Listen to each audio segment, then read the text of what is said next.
في النت. خلاص ممكن نعمل له شير. بيوتيفول فيديو ما شاء الله. المحاضر اللي بعده الدكتور يسلم هدار المصعبي، استشاري شبكية في مستشفى ابن الهيثم.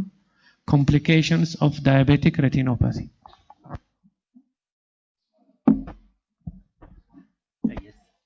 السلام عليكم ورحمة الله.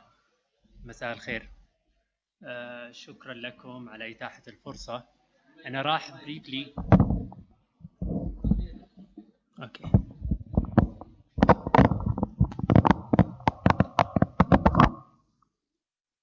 بريفلي راح استعرض الكومبليكيشن تبع الديابيتس على الاي. راح ابدا بالعين من الاول لغايه جوا. As we diving inside the eye, the more serious the complication will be.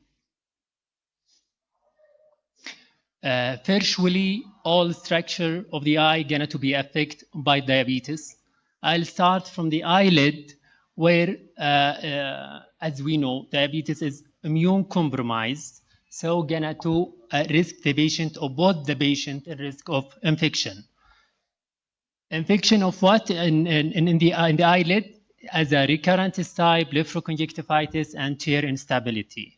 Patient gonna to complain of those style like this, redness and swelling. It's a painful. And also sometimes if this not happen, the tear instability will cause blurring of vision. Coming to the next structure, which is the cornea, as happened with the internist. I mean, the patient with a diabetes complaining of socks and gloves neuropathy. Here in cornea, decreased sensitivity of this structure put the cornea at risk of minor trauma due to that decrease in sensitivity, leading to prone of infection like bacterial corneal ulcer and also neurotrophic ulcer. Also, the first line of defense in cornea, which is the epithelium, the superficial layer of the cornea, the basement membrane going to be affected, so leading to superficial punctate keratitis and poor healing after trauma. Coming to the pupil. Pupil, as we know, diabetic is a neuropathy or affect the neurons. Here, the autonomic neuropathy will be affected also, leading to partially denervating both the sphincter and dilator muscle. And this going to be أو بنواجهها لما بنعمل توسيع لحدقة العين لكي يتسنى لنا فحص الشبكية. أكثر structure قداسة بصراحة واللي إحنا ساعات بنهمله في الفحص أو ما بنلقي له بال كثير، اللي مفروض نسبند أقل شيء 1 minute for examination of this sensitive structure, which is the iris. When we saw a new vascularization in the iris, that is mean إنه حصل إسكيميا بما فيه الكفاية في الشبكية، مما أدى إلى نمو أو تبرعم لشجيرات دموية ضارة تجرأت وتخطت حدودها إلى الغرفة الأمامية من العين. طبعا الدكتور إسماعيل شرح بالتفصيل عن مشاكل neovascularization, which is caused by retinal hypoxia, releasing of vasoproliferative substance, which is the angiogenic factor that helping the batteries to grow in structures مقدسة زي الإيرس, leading to neovascular glaucoma. Here the glaucoma, in intraocular pressure, we can have hypertension and also because of diabetic acidosis, low tension. How about the lens? This is a common complaint of the patient where they said, we have blurring of vision, which is maybe will be clear at morning, at all through the day. They will come saying that there is a blurring of vision at morning, while it will clear after 2 hours, 3 hours. Why this? Because of the fluctuation of the blood sugar leading to swelling. In case of hyperglycemia, the lens gonna to swell. Why? Because the sugar will enter inside the lens, by the osmotic pressure will draw the water inside the lens, leading to myopic shift, that's swelling, and vice versa. How about the cataract? Cataract is a major cause of vision impairment in people with diabetes. It occurs 10 to 20 years after the onset of insulin-dependent diabetes. هنا الكاتاراكت ليها نوعين بصراحة. عندنا السنوفليك أو البلو دوت. بنقدر نوقف هالبروجريشن لو السكر زبط. How about the diabetic papillopathy? Papillopathy, it's an uncommon actually ocular manifestation of diabetes mellitus where the visual acuity is better than 660. It can be unilateral or bilateral. I mention it here because we have to exclude other causes, serious causes. How about the diabetic neuropathy? This is gonna to be covered by Dr. عمرو الميسري. لكن بيحصل عندي paralysis بالذات في السكس نيرف and third nerve وساعات بيكون painful muscle paralysis. The shorter the duration of hyperglycemia, recovery حيكون أسرع. The longer time of hyperglycemia, the recovery will be up to 6 months.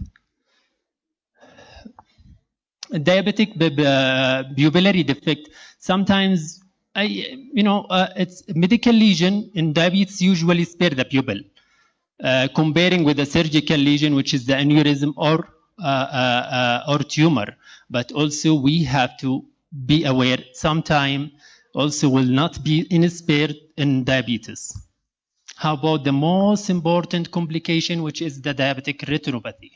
Retinopathy is the most important ocular complication of diabetes. Prevalence of diabetic retinopathy of any severity in the diabetic population is 30%. While the prevalence of blindness due to diabetic retinopathy is 5%. Here is the visual loss caused by diabetic retinopathy. Either the media opacity, the media, which is in form of vitreous hemorrhage, or structural change in the macula, which is responsible about the detailed vision, or due to retinal detachment. To know the abnormal, we have to see the normal. Here is normal disc, where we can see here the visual arteries and veins, and here is the most important structure, which is the macula.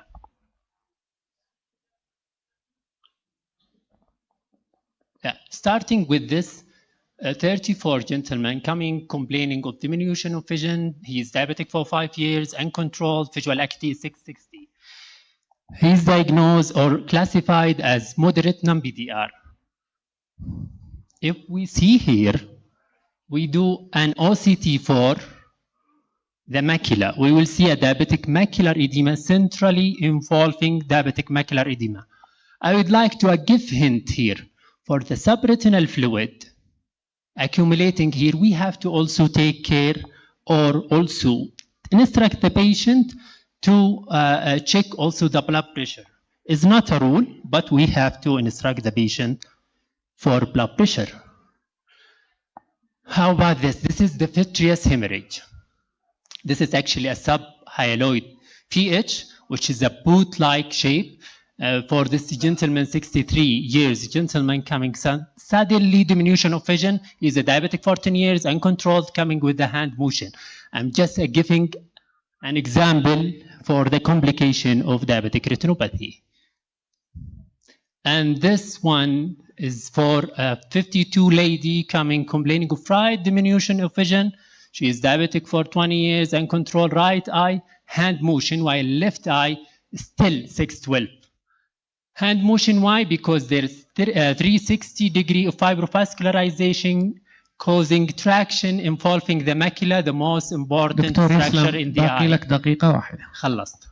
And the other eye is still, the macula is attached, that's why the vision is still 6/12. آخر example هاي لشخص أو لسنايبر كان جاي بإيجو عالي جدا بيقول أنا referred من internist just for retinal check. He's 37 gentlemen coming just coming for retinal check. Is diabetic for 12 years. Uncontrolled visual acuity is 6/6. جاي العيادة بيقول أبغى أمشي، مشيني بسرعة، أنا ما عندي شيء، بس أنا جاي غصبا عني لأنه دكتور الباطنة مصر إنه أبحث الشبكية. لو لاحظنا هنا شايفين الباتريز، الشجرات الضارة أو الشجرات المش لطيفة، أنا في هالحالة ما قدرت أتكلم مع المريض مباشرة وأقول له إن عينك في مرحلة متأخرة كمان، لأنه بيشوف 6/6 والراجل سنايبر، فصورت له عينه. هنا بالفندس فلوريسين شايفين قديش الأشجار الضارة موجودة. هنا بيطلع بإيجو تحت، بيطلع المريض يعني متأكد يعني تماما إنه راح يتبع تعليمات سواء طبيب الباطنة أو كمان طبيب طبيب العيون أو طبيب الباطنة. الرسالة إحنا دورنا مكمل لبعض. هناك بس 3 كلمات ودي أقولها، إنه في تايب 2 المفروض أول ما يكتشف please go for retina evaluation. الشيء الثاني إنه في تايب 1 within 5 years they have to have a retinal evaluation. In pregnant women, send her directly for retinal evaluation. Thank you so much. Thank you very much.